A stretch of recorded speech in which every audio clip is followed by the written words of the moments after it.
Bismillahirrahmanirrahim. Assalamualaikum warahmatullahi wabarakatuh. Dalam kuliah kali ini saya akan membahas tentang mengolah dan menganalisis data kualitatif. Sebelumnya mari kita awali dengan membaca basmalah. Bismillahirrahmanirrahim. Kalau kemarin kan kita udah bicara tentang bagaimana mengolah dan menganalisis data kuantitatif ya. Nah, ini kualitatif. Sebagaimana sudah dibahas, penelitian kualitatif itu kan menghasilkan data dalam bentuk kalimat-kalimat naratif tentang fenomena atau fakta. Jadi bukan data dalam bentuk angka-angka. Nah, data kualitatif itu adalah data yang berhubungan dengan kategorisasi. Ya, dibuat kategori atau kelompok-kelompok. Kemudian karakteristik atau sifat variabel. Jadi dibuat dalam bentuk kelompok-kelompok ya, kategori yang berdasarkan karakteristik datanya atau sifat variabelnya. Nah, data kualitatif juga tidak berhubungan dengan angka dan tidak dikaitkan dengan analisis statistik. Jadi data kualitatif ini data non statistik ya. Nah, data kualitatif bukan dari angket atau tes ya, tapi dari hasil wawancara, hasil pengamatan atau studi konten atau isi ya, isi dari satu dokumen atau naskah tertentu. Itu data kualitatif, sumber datanya dari situ ya, hasil wawancara, hasil pengamatan, hasil studi dokumen atau studi naskah, studi manuskrip. Nah, dalam penelitian kualitatif ya, pengolahan dan analisis data ini jadi satu ya. Jadi pengolahan analisis data dalam penelitian kualitatif dapat dilakukan secara bersamaan, yaitu pada tahap reduksi data. Nah, di tahap reduksi data inilah ya, ada kegiatan yang mirip-mirip lah dengan pengolahan data di analisis kuantitatif. Sebutannya ya mirip tapi caranya beda ya, yaitu tahapan editing ya dan coding ya. Tapi nanti codingnya beda dengan cara mengcoding pemberian kode pada data kuantitatif ya. Nah, pengolahan data itu terintegrasi dalam tahapan analisis data ya kualitatif. Jadi secara umum analisis data kualitatif itu ada 3 tahapan ya. Ada yang disebut dengan reduksi data, yaitu mengurangi data, jadi mengambil yang penting-penting saja. Data itu kan ada hasil wawancara, hasil observasi, hasil studi dokumentasi gitu ya. Itu direduksi. Reduksi itu dikurangi, jadi ambil yang penting-penting saja yang sesuai dengan kebutuhan penelitian. Nah, reduksi data itu bisa dilakukan selama pengumpulan data dan juga setelah pengumpulan data. Lalu tahapan kedua namanya display data, menyajikan data. Itu juga bisa dilakukan waktu ngumpulin data, sudah bisa kita secara berangsur-angsur ya, sedikit-sedikit kita display datanya. Nah, kemudian setelah datanya terkumpul pun bisa kita lakukan display data, penyajian data. Lalu kita tahapan berikutnya dalam analisis kualitatif itu namanya menarik kesimpulan atau sekaligus melakukan verifikasi data. Ini pun bisa kita lakukan selama pengumpulan data ya, dan setelah pengumpulan data. Jadi itulah bedanya penelitian kuantitatif dan kualitatif. Kalau kuantitatif itu kumpul datanya dulu sampai selesai, sampai beres, baru analisis. Kalau kualitatif itu bisa pada saat mengumpulkan data, kita sudah bisa melakukan reduksi data. Kita sudah bisa membuat ancar-ancar untuk menyajikan datanya. Kita sudah bisa membuat kesimpulan sementara misalnya ya, atau memverifikasi datanya. Jadi berbarengan gitu. Baru setelah terkumpul datanya bisa lebih fokus untuk mendisplay data atau membuat kesimpulan. Tapi pada saat pengumpulan pun sudah bisa dilakukan pembuatan kesimpulan awal atau menyajikan data secara sementara gitu ya, atau ancar-ancar, itu sudah bisa kita lakukan. Jadi analisis data kuantitatif dan kualitatif itu di situ bedanya, guys. Nah, begini ya. Jadi ada tahap pengumpulan data, kemudian mengurangi data. Jadi kita ambil data yang penting-penting saja. Pada saat pengumpulan data sudah bisa kita melakukan display ya, display data, penyajian data sebagai awal penyajian. Jadi setelah data direduksi, baru data di display, kemudian baru ditarik kesimpulan. Tapi bisa dilakukan ya pada saat pengumpulan itu, ketiga hal ini bisa dilakukan secara bersama. Jadi saat pengumpulan sudah bisa kita buat kesimpulan awal sementara. Kita sudah bisa mengurangi data, kita sudah bisa mendisplay data pada saat pengumpulan secara bersama. Nanti disempurnakan setelah data dikumpulkan semua. Display datanya disempurnakan setelah data dikumpulkan semua.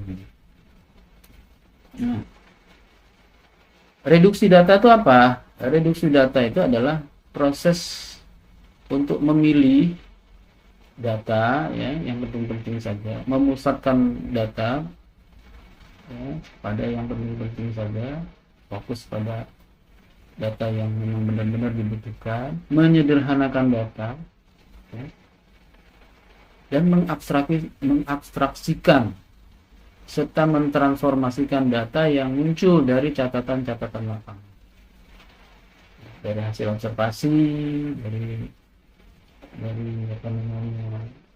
wawancara dengan informan gitu ya. Itu disederhanakan, diabstraksikan. Jadi reduksi data juga berarti membuat rangkuman, memilih hal-hal yang pokok, yang penting-penting saja, fokus pada hal-hal penting, kemudian mencari tema pokoknya atau polanya, membuang yang dianggap tidak perlu. Nah, di sini editing itu di sini ya, editing. Jadi mengedit tapi membuang kalimat-kalimat dari wawancara itu. Misalnya ada beberapa hal yang mungkin tidak kita butuhkan dari hasil wawancara, ya kita buang, kita edit. Dan membuat kategori atau pengelompokan, pemilahan. Nah, ini bisa diawali dengan membuat pengkodean. Nah, ini contoh ya, contoh. Misalnya di catatan lapangan kita, hasil observasi, hasil wawancaranya, ini dapatnya data seperti ini. Ini hanya simbol aja ya. Ini sebetulnya kalimat-kalimat ini ya, kalimat-kalimat hasil wawancara, hasil observasi, hasil studi terhadap naskah atau dokumen gitu ya. Ini hanya simbol aja. Nah, ini kan ada data yang bentuknya angka gitu kan, ada yang bentuknya huruf gitu. Ada huruf besar, huruf kecil. Ini contoh ya. Ini ya kalimat ini sebetulnya. Ini contoh. Lalu kita reduksi. Reduksi tadi kan ada pengelompokan data, ada membuat rangkuman. Itu hasil reduksinya seperti ini. Dari sini simbol-simbol ini dibuang, tagarnya, persennya dibuang ya. Ini dibuang. Itu artinya dikurangi data-data.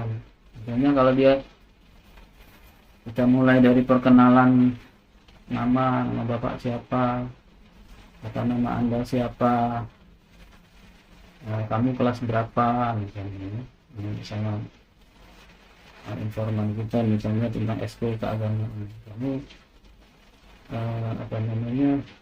sekarang sedang kegiatan apa misalnya. Terus apa yang mendorong kamu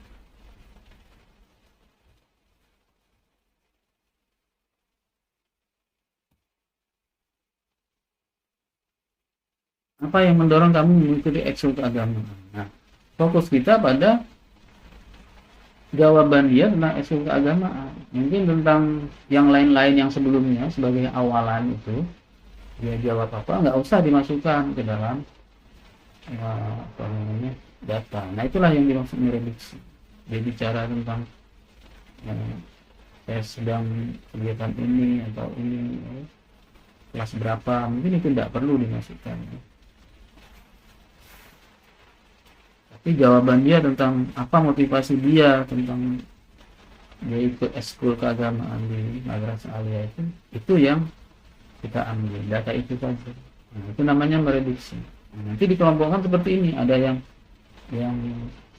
tadi ya kategorinya huruf besar saja, huruf kecil, kemudian angka. Ini simbol aja ya, ingat ini bukan ini ya datanya, ini salah, jangan salah, ini simbol saja. Misalnya ini kategori motivasi intrinsik, motivasi ekstrinsik, apa namanya ikut-ikutan misalnya. Ini reduksi ya.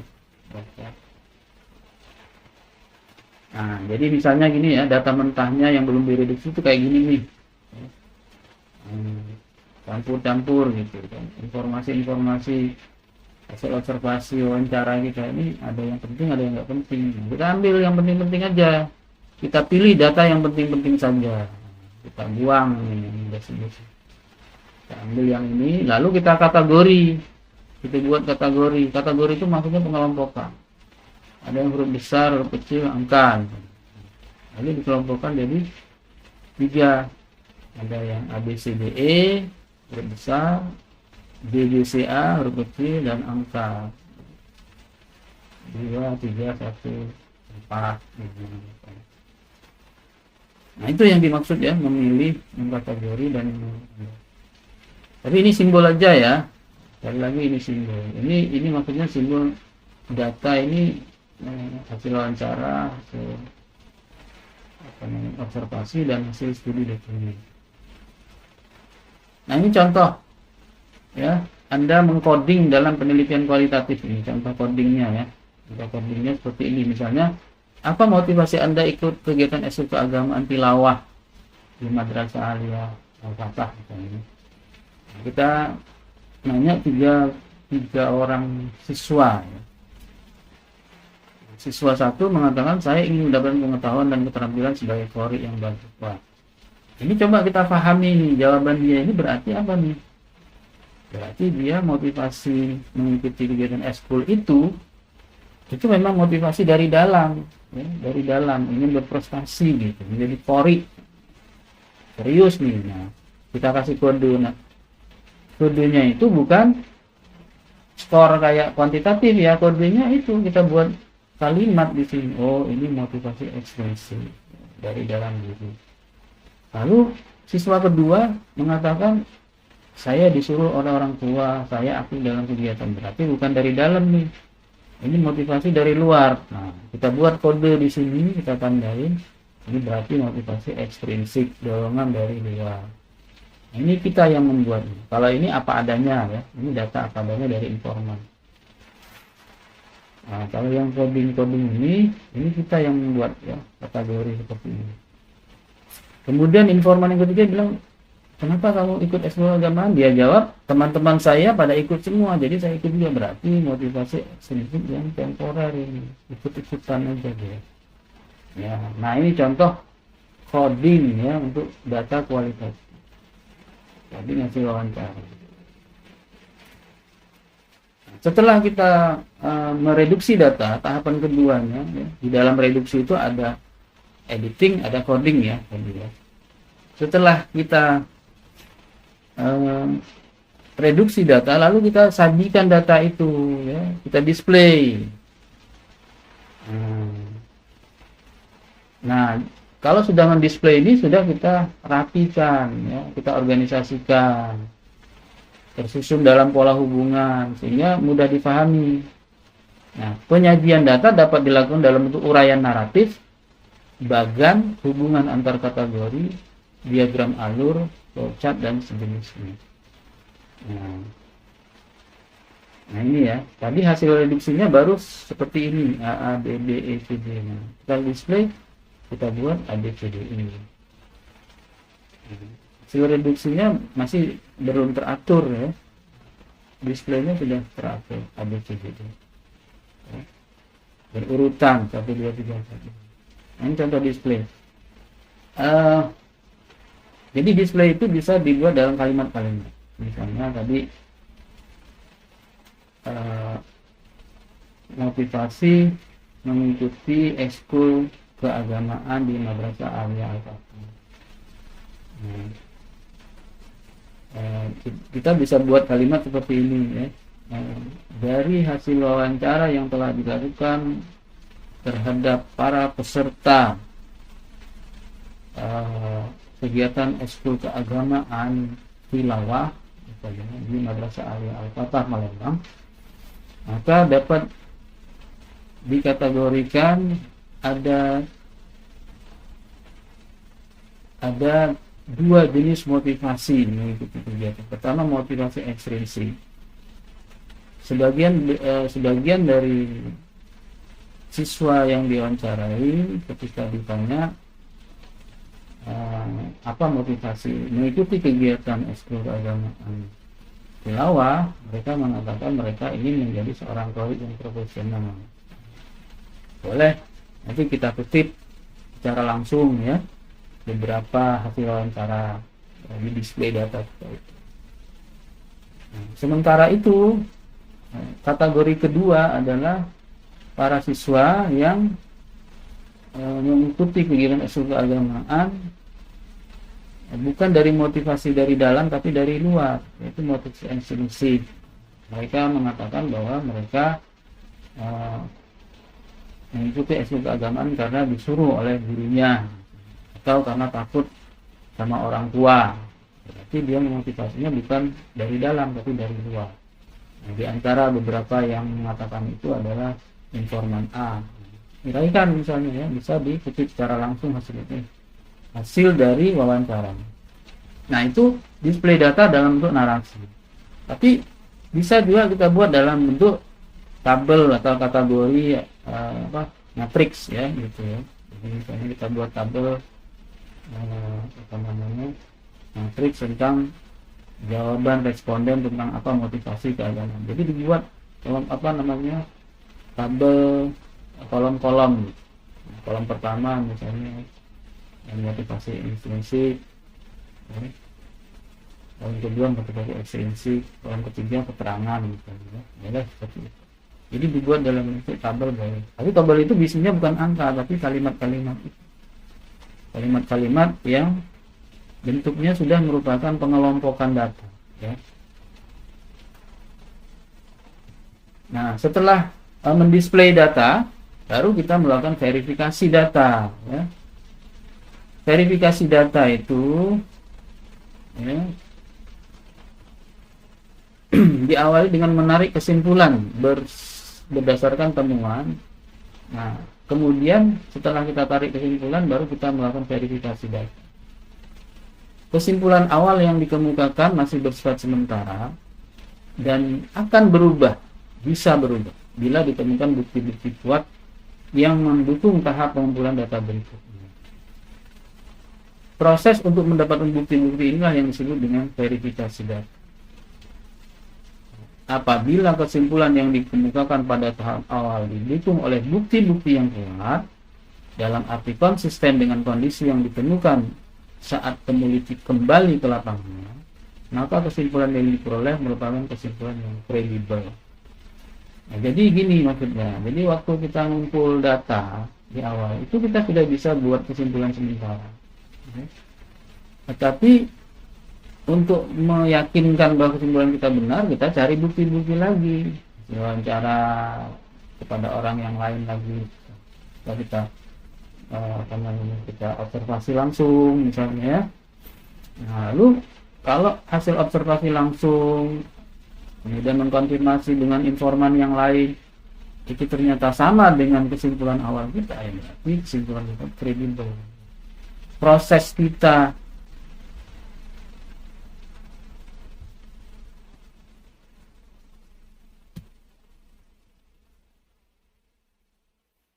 proses kita dari membuat kesimpulan awal yang bersifat sementara, lalu kita verifikasi, kita cari bukti-bukti yang lebih valid untuk mendukung kesimpulan awal tadi. Misalnya kita wawancarai orang yang lain lagi, mungkin di kepala sekolahnya atau ke guru agama yang lain, atau kemudian kita lihat dokumen juga, atau kita melakukan pengamatan langsung.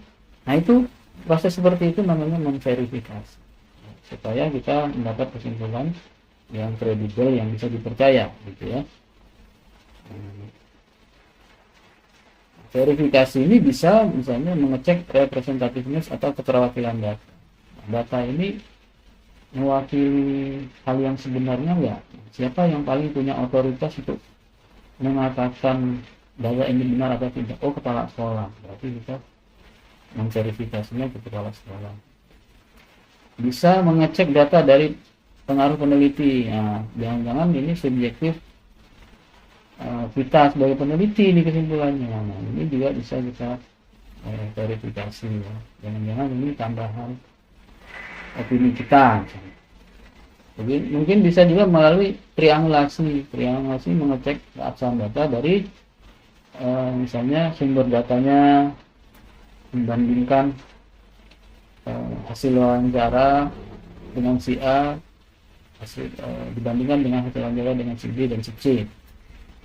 Itu triangulasi sumber. Ada triangulasi teknik, membandingkan hasil wawancara dengan hasil observasi dan hasil dokumen dan sebagainya ya. Lalu setelah itu setelah verifikasi, pengambilan kesimpulan dan verifikasi, barulah kita melakukan pengujian keabsahan data. Ya, hampir sama dengan verifikasi sebenarnya ya. Nah, kemudian keabsahan data, ya, datanya valid atau tidak. Kalau dalam penelitian kuantitatif, uji validitas data itu dengan statistik ya. Misalnya dengan uji korelasi belah dua misalnya. Tapi kalau uji keabsahan data kualitatif, validitas data kualitatif itu seperti ini ya. Bisa triangulasi gitu tadi ya, sudah disebutkan, bisa triangulasi sumber, triangulasi teknik gitu ya. Bisa diskusi dengan teman sejawat, bisa mengamati lagi lebih tekun gitu ya. Atau memperpanjang waktu penelitian kita ya. Atau menambah referensi yang lebih banyak gitu ya. Dan sebagainya.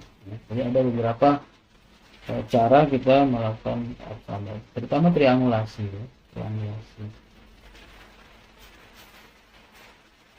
Triangulasi sumber atau triangulasi teknik tadi seperti yang sudah saya jelaskan.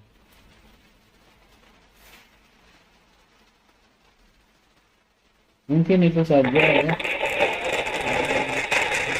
sampaikan dalam kesempatan ini tentang analisis data kualitatif. Mudah-mudahan bisa dipahami. Terima kasih dan mohon maaf. Mari kita tutup dengan sama-sama baca lafaz. Alhamdulillahirabbil alamin. Assalamualaikum warahmatullahi wabarakatuh.